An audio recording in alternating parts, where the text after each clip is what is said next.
Hello and welcome to Newsbreak Chats. Ako po si Chay Hofilenia, ang editor ng Newsbreak. Ito ang investigative section ng Rappler. Mahigit isang linggo na lang, eleksyon na ulit. Ito ay sa Mayo 13, isang Lunes. Noong nakaraang linggo na interview natin si Attorney Emil Marañon at pinag-usapan namin ang vote buying. Ngayon naman, bahagi pa rin ng Newsbreak Chat Special Edition, pagtutuunan naman natin ng pansin ang local elections. Ito yung local races. Dito tumatakbo ang ilang kandidato para maging congressman or congresswoman, for governor, vice governor, city or municipal mayor at ang kanilang mga bise. Kasama rin dito ang mga councilors. For today's episode, makakakwentuhan natin ang news editor ng Rappler na si Miriam Grace or si Gigi Go. Siya ang punong abala ng aming election coverage. Makakasama rin natin si Rambo Talabong na nagko-cover naman ng Philippine National Police at ng ilang local races. Welcome to Newsbreak Chats, Gigi and Rambo. Thank you for having us, ma'am. Again, yes, mga suki. Siguro, let's talk about what's at stake muna sa local elections. Kasi in the past, ang lagi na pagtutuunan ng pansin, ang laging pinag-uusapan ay ang senatorial races at saka yung party list. Nakakalimutan nga ng iba na meron palang local. Bakit ba ito mahalaga? Lagi natin sinasabi, pag local, you're electing leaders who will be directing the daily affairs of your communities. So, responsibilidad ng LGUs to deliver social services, health, education services, and maintain peace and order. So, yun yung every election ay dapat nire-remind sa botante. And then, this particular local elections, 2019, andyan na yung prospect of LGUs getting bigger era from the national government dahil dun sa decision ng Supreme Court na mas malawak na yung tax base na pagbabasihan ng share nila sa Ano ERA. nga ulit ang ERA? ERA is Internal Revenue Allotment. Yun yung tax collection ng national government na mandated silang mag-share ng 40% of that sa lahat ng local government sa Pilipinas. Yung recent decision ng Supreme Court, sinabi niya na ang pagbabasihan ng share na yon hindi lang yung collection ng BIR, kundi all the other taxes na kinokolekta ng national government. So lalawak yung pagkokomputan ng ERA nila. So yung ma-elect na local leaders in 2019, they will be the one responsible for allocating and planning yung magiging malaking ERA starting 2020. So in other words, napakalaking pera yung kanilang hawak ngayon, especially with the ERA. And kung kurakot yung ma-elect mo, then masasayang yung ganong kalaking pera rin. Kung kurakot or kung hindi marunong magplano, sayang yung resources na suddenly available sa local government, sa bayan mo, sa probinsya mo. Ano ba yung interesting local races or either mga cities or municipalities na medyo maganda yung labanan? Mauna ako kasi later si Rambo yung magbibigay ng detalye. Sige. Sa Metro Manila, there are at least 2 races na masyadong dikit. One is napapalitan mo kasi yung last term mayor. So sa San Juan City, naglalaban sina Zamora and Estrada. Zamora is a former vice mayor and Estrada is the current vice mayor. Naglalabanan sila dun sa babakantehan ni Mayor Gia. And then sa Quezon City naman, third term si Mayor Bautista. So naglalaban yung kanyang vice mayor na si Joy Belmonte sa kanyang isang congressman si Bingbong Crisologo. Sila yung magkadikit. Sa Manila naman, interesting because ERAP is a re-electionist mayor, pero lumalabas sa mga internal survey na mukhang matatalo siya nung dati niyang vice mayor na si Isko Moreno, no? Oh, si Isko Moreno. And then Makati, interesting, well, because it's Binay versus Binay.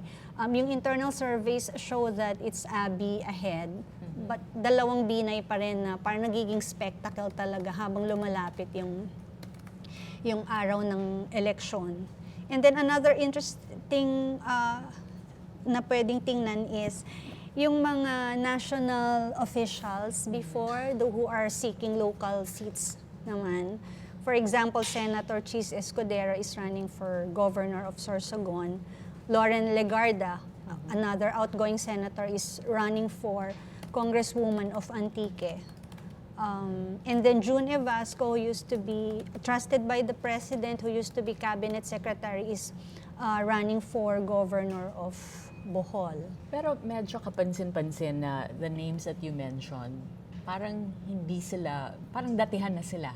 Diba? Walang Parang, bago. Oo, walang bago. Ito pa rin yung mga family names na naririnig ng mga botante, naririnig ng media, laging hinahabol ng media for interviews. Wala na bang iba? I'm sure meron naman.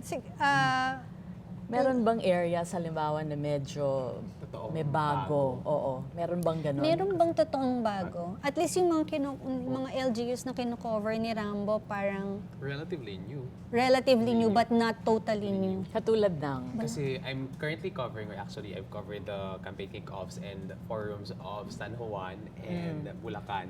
So sa San Juan, as mentioned by Ms. Gigi, it's the challenger there, using the challenger narrative na siya yung baguhan, is si Francis Zamora. We actually had him a few weeks ago yes. dito sa Rappler. Sa Rappler Talk. And what he's always been promising is the new San Juan, the call for a new San Juan. This was actually the same slogan he published in 2016 when he ran for mayor. Talo siya kay Dio Yeah. Gomez. So again, a new slogan, new San Juan. But then again, yung critics niya, yung sa side ni Chanel Ejercito Estrada, saying na hindi ka naman totally bago eh.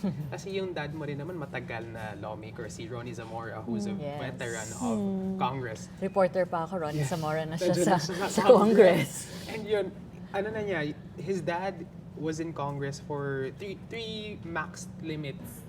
And then, Three nagpapahinga, times, 40 and times. then, kasi Babalik batang siya. reporter pa Oo. din ako. Ito na yung- Ronnie Zamora So the na siya. dad Oo. has been covered by all reporters in this table.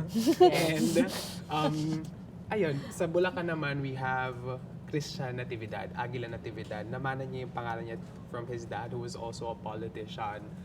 He's saying na hindi siya matagal dahil galing naman siya sa family na nasa labas ng dad niya. Kasi maraming families yung dad niya.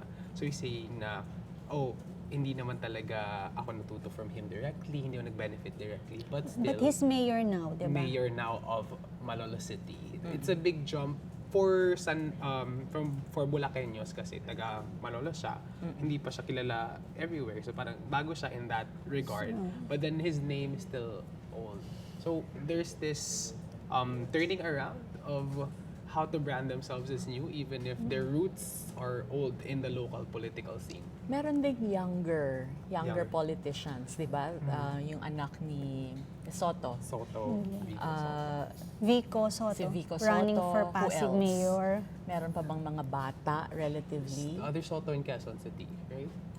The Gian one running Soto. for Si Gian, vice yes. Vice mayor. mayor naman. Oo. So they're young, but they still have the old last names. When you spoke with Francis, halimbawa, did you get the sense na a new brand of politics? Meron bang something different, or is it like it's like no different from talking to mga datihang politicians already? There's definitely the enthusiasm and there's a shine in their eyes na talagang hopeful sila na baguhin. May Not like mababago. other older politicians I've spoken to na parang, ganito na, kailangan natin ayusin yung budget, very routine. There's this feeling of they're so used to it. So parang winning an election sounds like a chore to them. But for these guys, these young politicians, they're eager, they want new change. But then, when you see them in sorties, also makikita nyo yung may rootedness pa rin siya. Because, for example, Francis Zamora, he can't help but always mention his dad in speeches. Na parang, Okay. if ever I become mayor, I need my dad to become congressman as well. Kasi hindi magpa-function ng mayor kung wala Kung yung magkaaway, congressman. And si Christian Natividad, pinabanggit pa rin naman niya yung pangalan ng dad niya, even if he's saying na baguhan siya.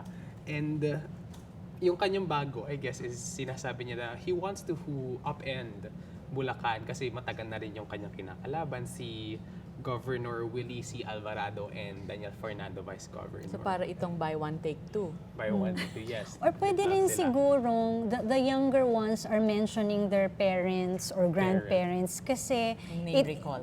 bukod sa name recall, it's their only way to connect with the older voters. Correct. Di ba? Parang kung ako yung lola na ako, matanda na ako, parang ba't ko ba boboto tong batang to? Ay, anak pala to nito, ng dating governor. Ito na siya ngayon. Yeah.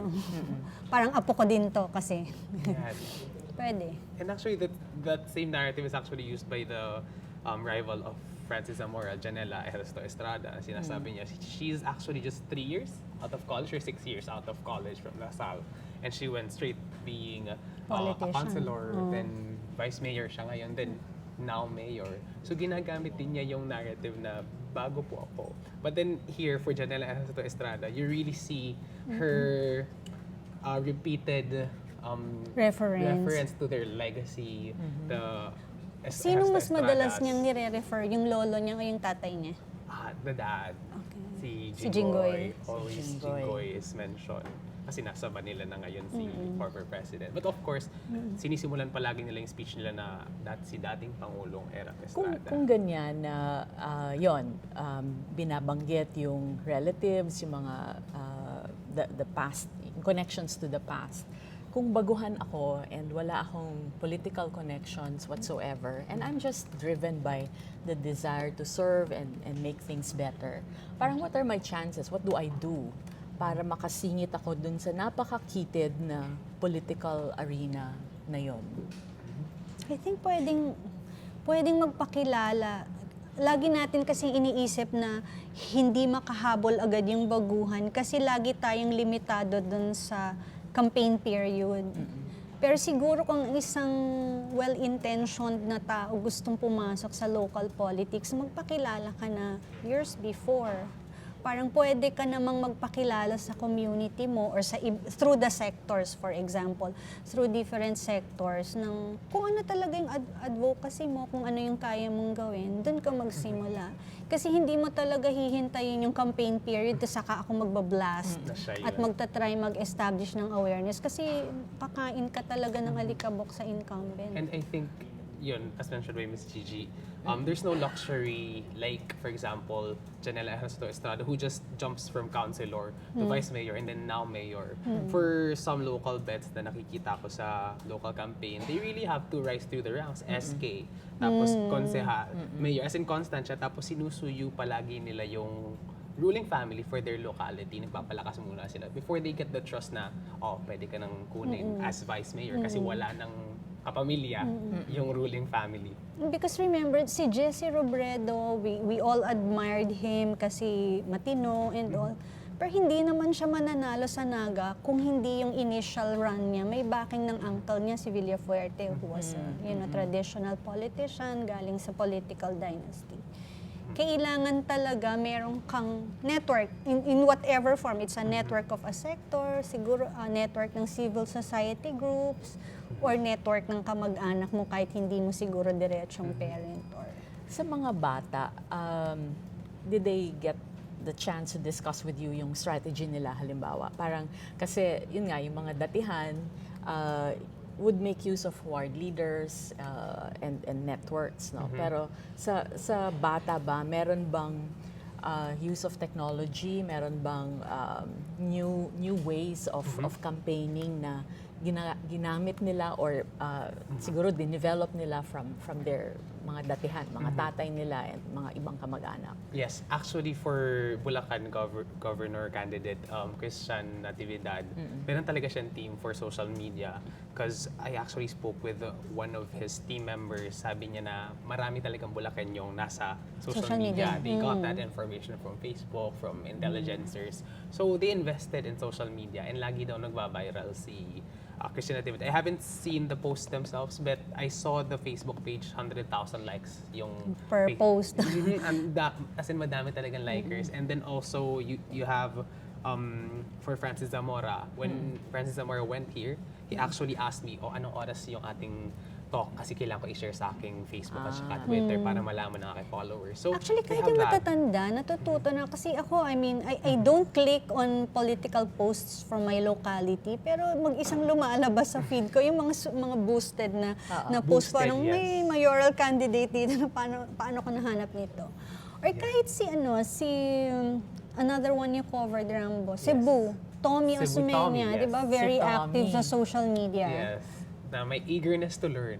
Talagang, and magaling si Tommy. And actually, you have information that sometimes it's not really Mayor Tommy who's managing his account, but they actually tap younger people like his son to run his Facebook and reply. But then there's still that personal touch. But for Tommy. but the tone is still Tommy Yeah, the Osmeña, di tone ba? is Siya really to, set. alam So, mo dapat boses niya to. kilalang-kilala Oo. siya. Yes, Di ba? someone they really trust. Hindi yung parang manufactured Hindi to, na outsourced lang hindi siya. to pwedeng kailangan ko ng social media Ang manager. local elections ba, kunyari tatakbo ka, ano ba dapat ang budget mo? Kasi kung halimbawa, dito sa sinulat ni Ralph, no, meron siyang sinulat about how kung How much tatakbo you ka need, for the senator. Senate, dapat ang average na ginastos noong 2016 is something like 107 million pesos. Sabihin na nating hindi naman ganong kalaki. Sa local ba, anong dapat mo i-budget? Yung, kung based sa requirements ng batas, at kung, Na hindi naman nasusunod. there's a separate Newsbreak Chats episode about campaign finance and how unrealistic our caps are. You can spend, a local candidate can spend 3 pesos per registered voter in his or her area. If you're pag may partido ka. If you're an independent candidate, it has to be 5 pesos per voter. Okay. So, I was computing kanina, Cebu is the most vote-rich locality. So, if you have 3,082,621 voters in Cebu, you're running for governor. So, times 3 pesos, you can only spend 9.24 million. Kung independent ka na gubernatorial candidate, you can only spend 15.4 million. So millions pa rin Yes, ang kakailanganin mo. No, pag Batanes ka. Dahil ilan ang Batanes has Batangas the sa lowest Batanes? number of How voters, many voters? 12,204. Wow. Okay. So kung times 3 pesos, 36,612 pesos.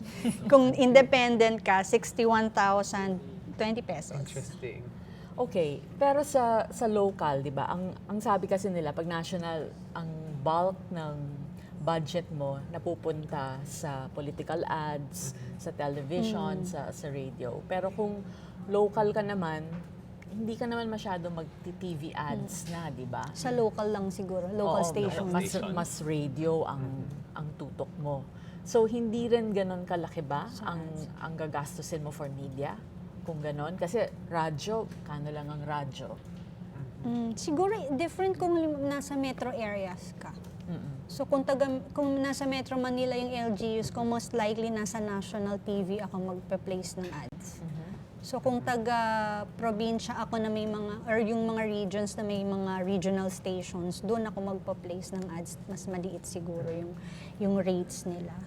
Tatalon lang ako sa Congress kasi there are about 232 members of Congress, tapos halos more than half, I think, are running for re-election. Tapos merong isa na I guess magtatapos na yung term niya sa Congress, so Pero party gusto niya list. pa rin sa Congress. So, Pwede ba yun? Pwede. So it can go on and on. So pagkatapos ng party list mo, pwede kang kung bumalik. bumalik ulit as district representative. Hindi ba parang may mali doon? Meron, pero it's allowed under the law na yun nga, you are allowed up to 3 consecutive terms eh. So, wala naman sinabi sa batas kasi natin na after you serve 3 terms, hindi ka na pwedeng umupo ulit. Kailangan mo lang ng break so that you back to first term ulit yung bilang ng term mo. So, another 3 terms, another 9 years. And this explains why we have political dynasties. People stay in power for prolonged periods of time, tapos ipapasa lang sa anak. Ipapasa sa or anak, sa kamag-anak. asawa, oo. Anong probinsya ba yung medyo notorious for that? For now, sa Lahat. akin pa lang, ma'am, San Juan, si Ronnie Zamora. well, oo. It's his third time maxing out his Congress position. As in, this was the So, last time. nakatatlong 9 years na siya. Pangatlong Oh. 9th year na niya ito. Di ba? So, Pangatlong nakatatlong 9 9 years na siya. So that's 27 years. And then may breaks. Na so that's 63 50, years that's over every 30 time. plus years. So, 33 in years San na Juan. in politics. Lahat kasi ng probinsya meron eh. Parang initially nga Michael, our researcher, was thinking of looking at gubernatorial candidates na merong mga kamag-anak running for other positions. Tapos we realized na hindi magiging accurate yung count, kaya nga sabi niya at least 86 lang, meaning pwedeng madami. Kasi pwedeng none in the clan, in the family is running for governor, pero lahat ng munisipyo may pinapatakbo tayong magkakapatid, magpipinsan. So, dynasty pa rin yun. Hindi mo lang nabilang kasi walang kamag-anak na gubernatorial candidate. Ang dami talaga. So, at least 86.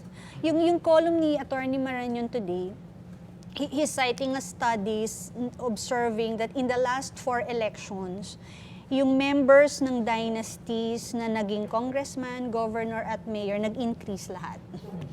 So every level, nag-increase yung number ng nakaupo na galing sa dynasties. So how do we break the cycle? Kasi merong mga studies, 'di ba, on political dynasties, pero ako personally hindi ko alam anong position nyo. Hindi naman lahat ng political dynasties ay masama. Parang meron namang effective na political families na okay dun sa kanilang mga probinsya at distrito. Pero yun, for the sake of argument lang, if we want to diversify at gusto natin young blood, paano natin pwedeng i-open up yung political arena to fresh faces, new names?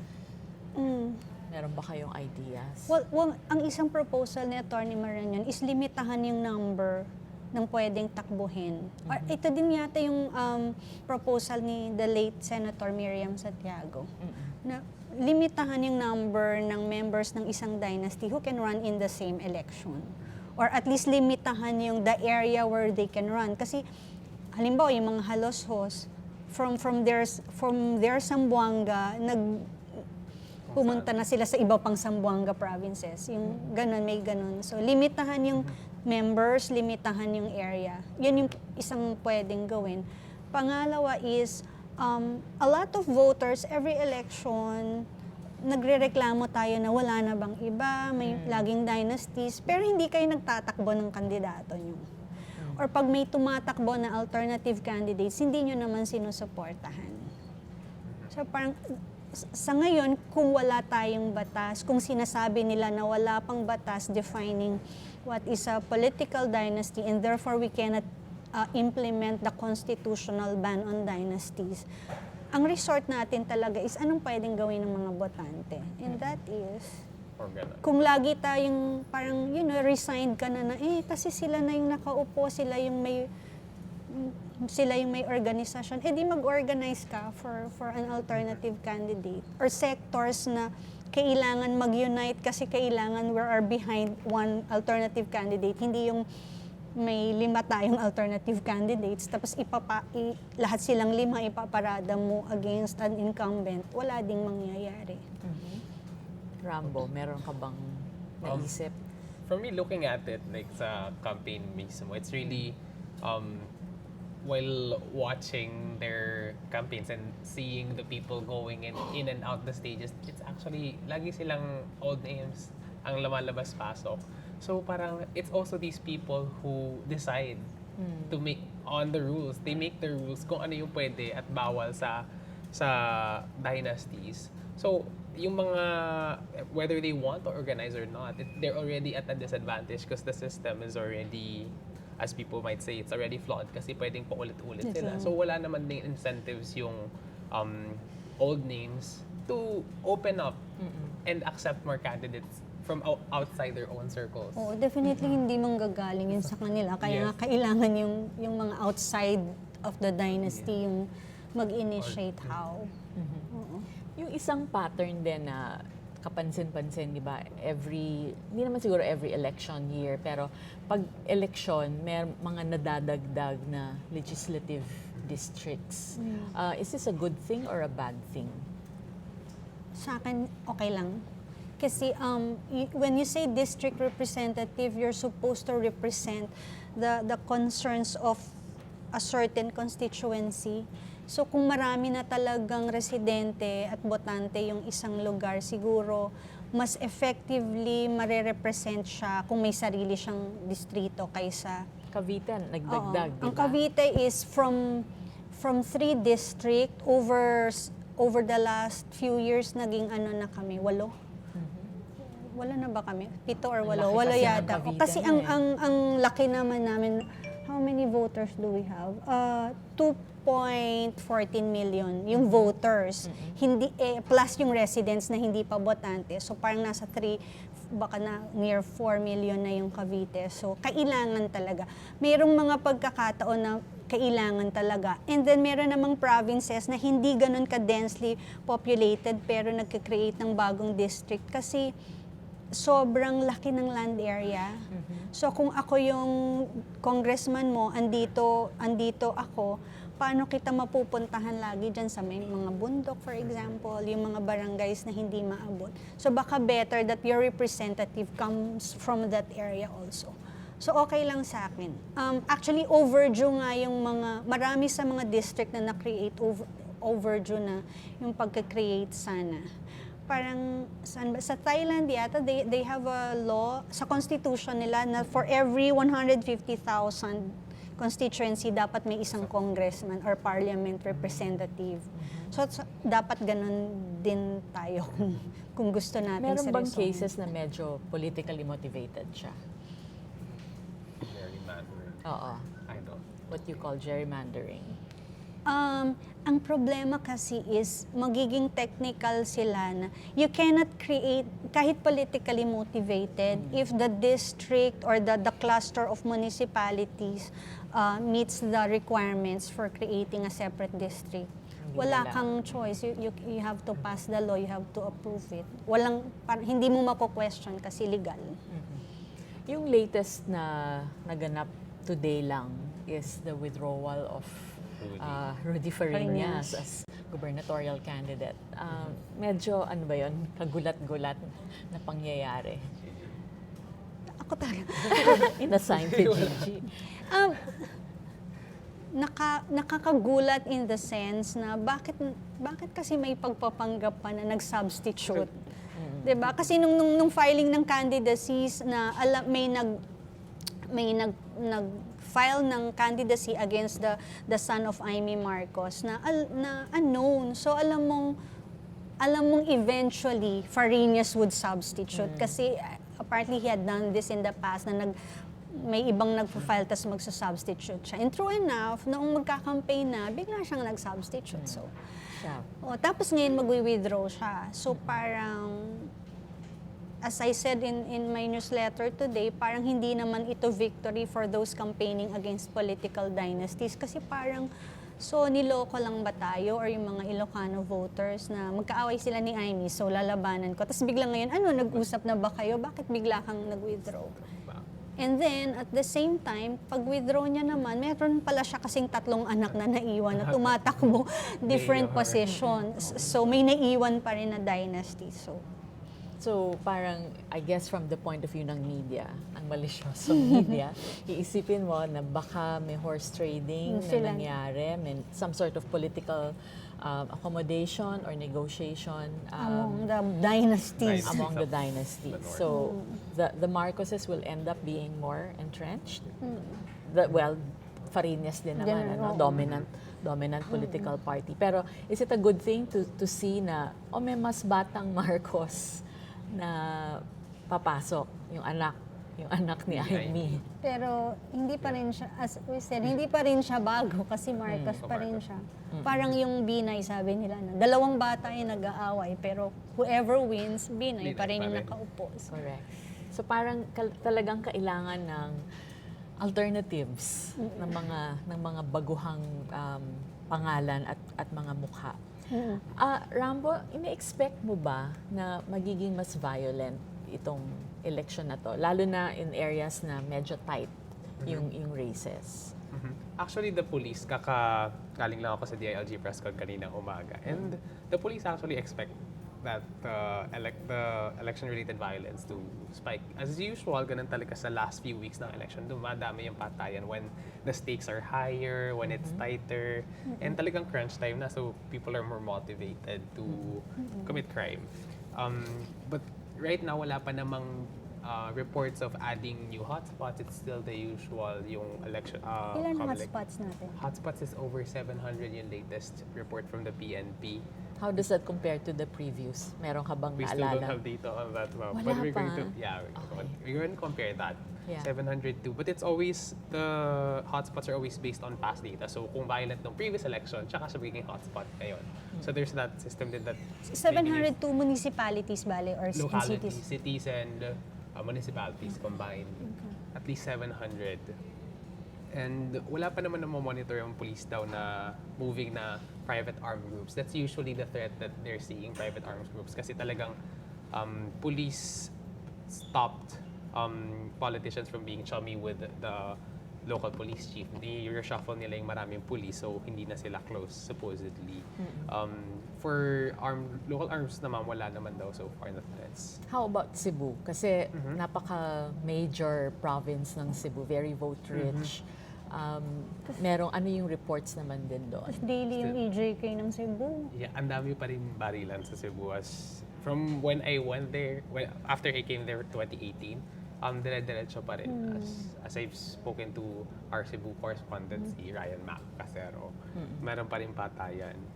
And hindi sila necessarily officials themselves, but critical people sa campaign. Like for example, a close police aide or a secretary. Yun lagi. Hindi ba to walang nagpipick up using EJKs as campaign issue? Parang hindi naman ginagamit yung because we had reported a lot of controversial EJKs na may pagtatanim ng shabu at saka ng baril. Wala namang ganun so far na killings na election-related. Usually, election-related killings are clean, walang plant. It's just Killing. Clearly killing. Like for example, ambushing the mayors. There's no shabu that's left there kasi alatan ng mga tao. They just want to kill. Di ba yung sinasabi natin na because of the president's policy of killing in relation to the drug war, na-embolden lahat ng gustong magpapatay. So anything they want to settle, it's through EJK. Kahit hindi drug-related. Yeah, actually, there's the drug angle always din pala, ma'am. It's not the planting, but the drug link. Like for the example, narcolist the kasi. narcolist, which we've spoken about a lot of times, na yung mga napangalanan doon. It's already branded as a supposed kill list kasi that ile-legitimize yung pagpatay sa kanila. Kasi every time may pinapatay na mayor, vice mayor, we have a list of that.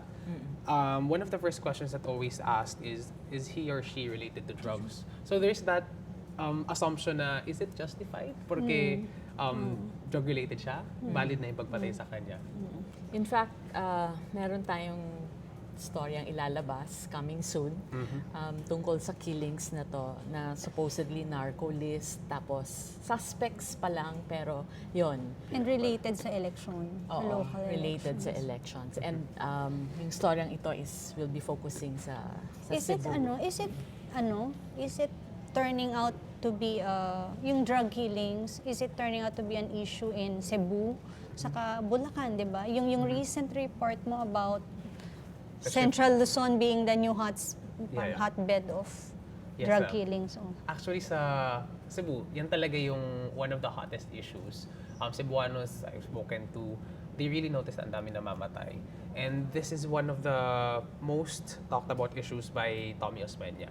As in sa Facebook pala niya makikita mo, ang labi niyang ina-atake sa police na may irregular operation. Just the other day, there's a supposed irregular operation of police and it was pushed on Facebook. So it was a sponsored post, him questioning a police operation. Ito was yung may sponsored. tinutukan na bata, yung tinutukan ng baril yung bata during the operation may niya. CCTV. Oo. Yes. That was we reported that too. And ayun, we see that in Cebu. For Bulacan naman, The way I heard from Christian Natividad and Daniel Fernando, parang hindi siya top issue. And even for Ang EJ local, case. ang EJ case, even if Okay. they know na it's the highest, Bulacan is the province with the highest killings in Central Luzon province. Even buong Philippines, Bulacan pinakamaraming Tanggap na patayan. nila yon, okay lang yun. And it's not an issue. Yeah. Oh. Okay. Okay. I think they have more pressing issues. When they ask them, the first thing that comes to mind for them is infrastructure and healthcare. So these are issues that they've long experienced even before the killing. So yung pagbabaha sa Bulacan, palagi natin naririnig yun. And also healthcare na hindi daw accessible. So parang dahil meron na problema sa kanilang ibang matagal na nakabinbin, parang yung Yun patayan muna sa kanila, i-address. hindi nila masyadong pinaprioritize as compared to Cebu na more developed as compared to Bulacan. Kaya alam nila na, for example, may napatay sa Ayala, Cebu, sa call center area ng Cebu. Alam kaagad nila mabilis pag kumalat yung balita. Siguro idagdag ko yun siya dun sa tinatanong mo, what's at stake sa local elections. Yung sinasabi niya kasing concerns ng Bulacan, kasi nga habang nagpo-progress yung bansa, mas marami kang nakikreate na metro areas. For example, yung Metro Manila is naging Mega Manila na to include all the provinces around it. Or yung Cebu ay nagkaroon na ng Metro Cebu. Ang Iloilo, not officially, but there's an area they call Metro Iloilo and Metro Davao. So, kailangan mo ng mayors at governors who would know, who would understand planning. Kasi yung paano natin ginagamit yung mga lupa natin, alin dyan ang agricultural zone na hindi pwedeng i-convert, alin dito yung magiging industrial zones. And then Cavite, for example, ang dami niya ng roads na hindi ka na iikot sa Metro Manila kasi makakadiretso ka na sa Laguna, sa Bulacan. Tapos meron siyang added responsibility na i-accommodate yung mga migrants kasi yung pag umapaw na sa Metro Manila, Cavite, Laguna yung unang pupuntahan ng mga tao. And sa north yung Bulacan. Yeah. So parang kung very parochial mag-isip yung mayor mo or governor mo, paano kayo, 'di ba? So or halimbawa in the case of Cavite, sorry kasi nasulat ko tong paper na to before kaya I know a lot. The first LGU after Metro Manila is Bacoor. So kung yung mayor ng Bacoor hindi marunong magplano, damay mo na yung mga susunod na ano. So halimbawa kung for example yung mga river banks mo ay natabunan or hindi na alagaan, pagbahan yan sa isang city or sa isang town, damay yung mga susunod. So if your mayor or if your mayoral candidates, gubernatorial candidates don't even understand these things, medyo mag-isip kayo. Kasi huwag kayong magtataka kung bakit pagkakaulan ng malakas sa Metro Manila, biglang may baha din sa inyo. It's not just because irresponsible tayong magtapon ng basura. Hindi ganun kasimple yan.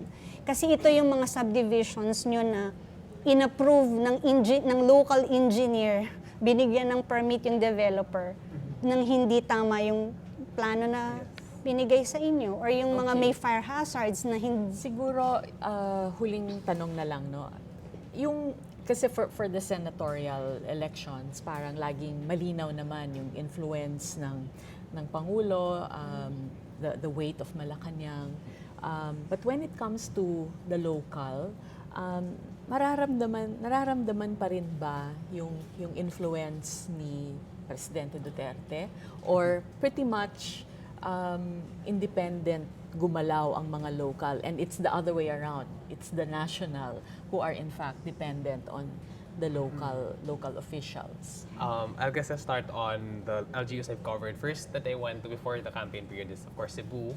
And mainit si Duterte doon kasi pinahiyaan niya si Tommy Osmeña when he visited 2017-2018. Talaga nagkaroon ng hashtag Tom Paros, as in parang sampigain in Filipino, parang sinampigan daw ni Duterte si Tommy Osmeña. And that was a big thing sa Twitter nila, Twitterverse, na it was a big thing na inatake si the President. They take offense. They take offense, and also it was a very divisive issue na yung pro and anti-Tommy talagang nag-ingay na parang inakaway talaga si Tommy Osmeña. And for local voters naman na supporting Tommy Osmeña, they back Tommy na parang, why is the president meddling in our local affairs?